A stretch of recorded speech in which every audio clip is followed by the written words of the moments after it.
Each day, the Newfoundland and Labrador English School District has over 750 buses, conducting over 1,200 bus runs and transporting over 45,000 students to schools around our district.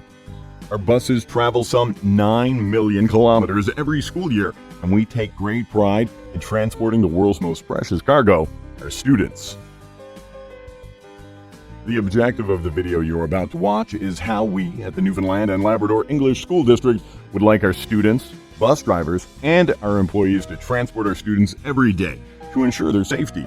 In this video, you will see safe practices and procedures that will help our students get to their bus stops, get on the bus, evacuate in case of emergency, and arrive at school safely. We hope you enjoy our video and have a safe day and bus rides. School bus safety is everyone's concern, from the drivers who operate the buses, to the teachers who guide students on and off the buses, to the students themselves who ride the buses to and from school each day, to the parents, guardians, and the general public who entrust us with student safety. We all need to work together to make sure the daily bus run is a safe and enjoyable experience for all. A school bus is a rather large vehicle. At 35 feet in length, it's one of the largest vehicles on our roads and highways. A bus can carry up to 70 passengers, and the driver assumes a lot of responsibility each day for the safety of the passengers and the care of the bus vehicle. That safety requires everyone traveling on the bus to follow a series of rules, which are located at the front of the bus. The rules of the bus. Practice good conduct, just like in the classroom. Be courteous and avoid rude language. Do not eat or drink on the bus. Keep the bus clean. Cooperate with the driver at all times. Do not smoke or vape on the bus. Do not damage the bus or bus equipment. Stay in your seat. Keep your head, hands, and your feet inside the bus at all times. Do not push or make physical contact with others. Do not tamper with the bus equipment. Do not bring pets on the bus. Do not bring flammable material on the bus.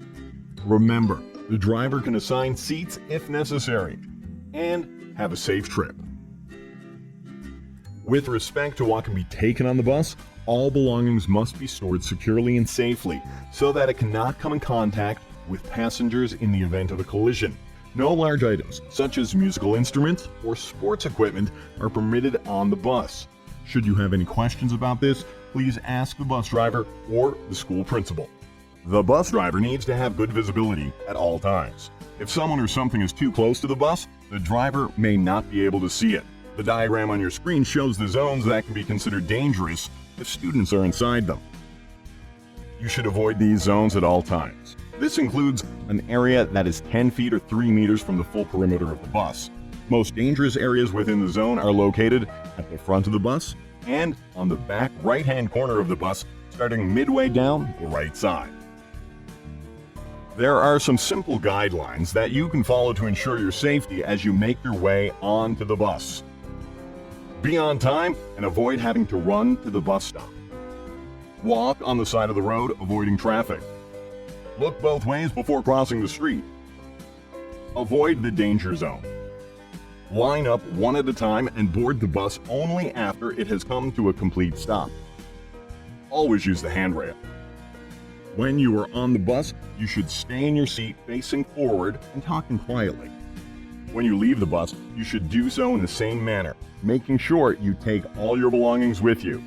And above all, you need to remember that the bus driver is in charge at all times.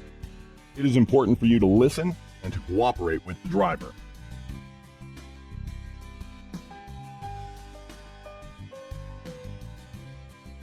Getting on and off the bus in a safe way.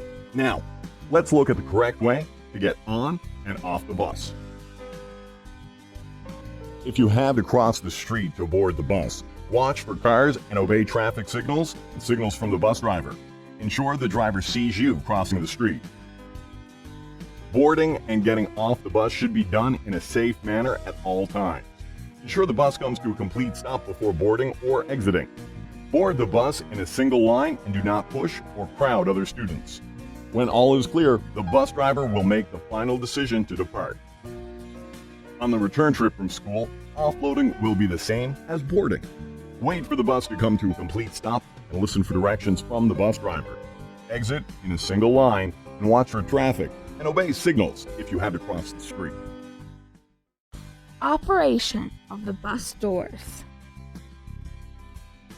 In the fleet of buses, we have 3 different types of doors: the manually operated door, the air, and the electric. This particular bus is the electric, and controls are on the steering wheel. It's just a push button.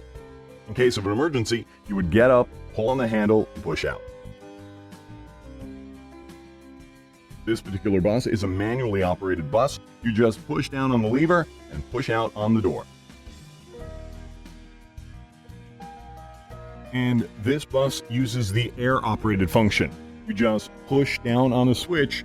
In case of an emergency, you just pull up on the lever and push out on the door.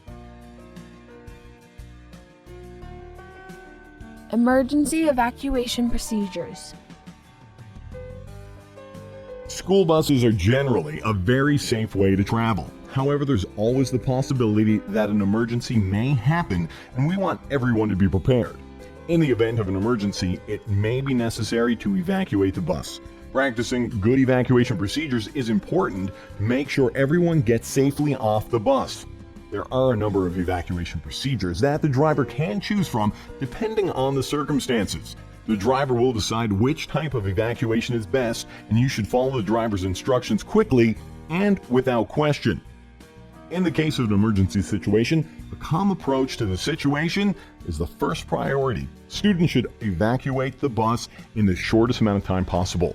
They should listen to the driver at all times and leave all personal items on the bus. Bus driver Tina will demonstrate various procedures involved in evacuating the school bus. Front door evacuation. Attention students, we are going to do a front door evacuation. John and Kirk, I need one of you to be the helper and one to take them to the safe spot. In the case of a front door evacuation from the bus, the driver will direct the front monitor to exit the bus to assist students at the front exit and appoint the first student off the bus to lead the students to a safe place, at least 100 feet or 30 meters away from the bus. The driver will exit through the front door of the bus after checking for students before exiting.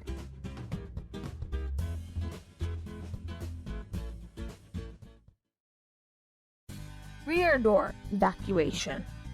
Attention students, we are doing a rear door evacuation. John and Kirk, I need you to be the helpers outside the door, and Mark, you be the leader to take them to the safe spot. In the case of a rear door evacuation from the bus, the driver will direct the rear monitor to exit the bus to assist students at the rear exit and appoint the first student off the bus to lead the students to a safe place, at least 100 feet or 30 meters away from the bus. The driver will exit the rear door of the bus after checking for students after he or she exits the bus.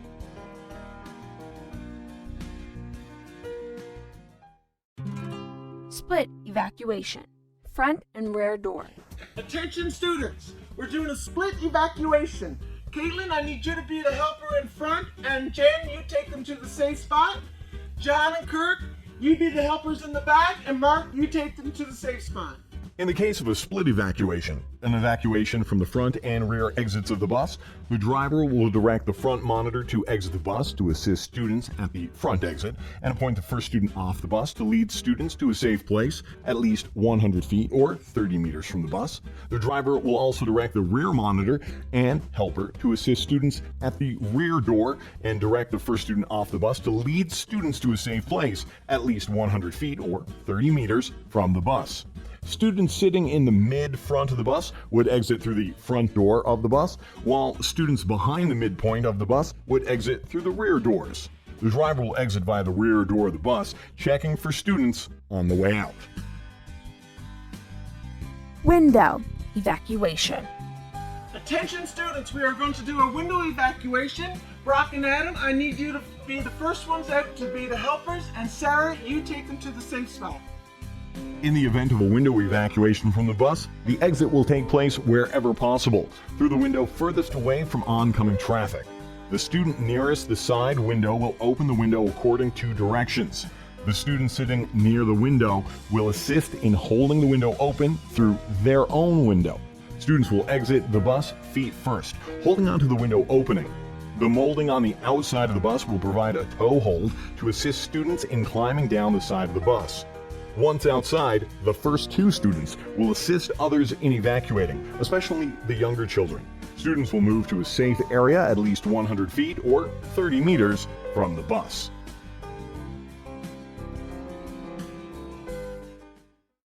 Rollover evacuation. In the case of the extreme, where the bus may be involved in a rollover, the roof hatch would be used as the method of evacuation. When a roof evacuation is to take place, the students nearest the hatch should open it according to the directions. Once the hatch has been opened, both bus monitors should assist the students in exiting, beginning with students at the rear of the bus unless there is a present danger at the front of the bus. Appointed helpers should assist with students on the outside of the bus. Students will move to a safe area at least 100 feet or 30 meters from the bus. The rear door may also serve as an escape route in the event of a bus rollover. The first two people off the bus should hold the door open and assist others before finding their way to a safe place at least 100 feet or 30 meters from the bus. Alternate needs student scenario. In the case of a student with alternate needs, such as a student who uses a wheelchair, an evacuation can be done by the driver and an assistant who will use a blanket to transport the student during an emergency evacuation. Again, the student assistant, and the driver will join the others away from the bus and possible danger.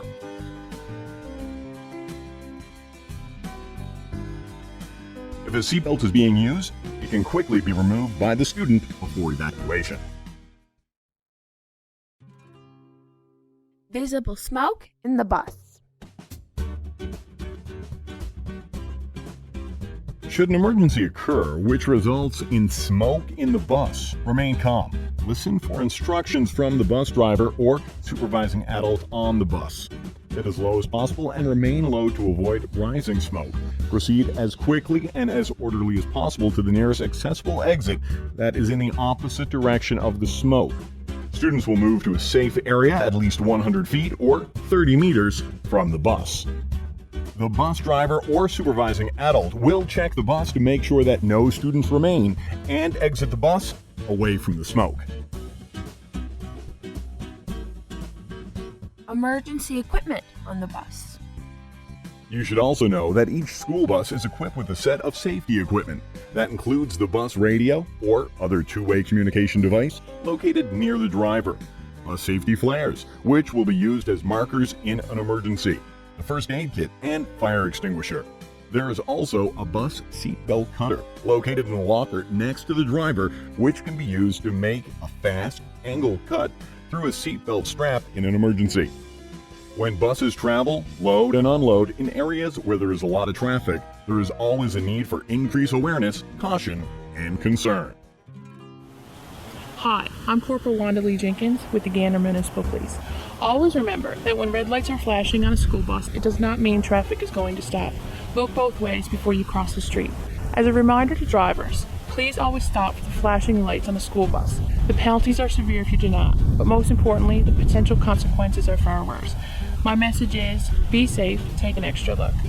As always, winter roads and slippery roads bring even greater awareness and safety for all. Stopping distances in winter can be even longer.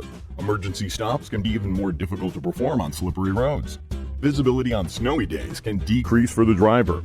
Early morning and late afternoon trips are sometimes done in darkness as winter daylight hours decrease. Safety issues become even more challenging during these months.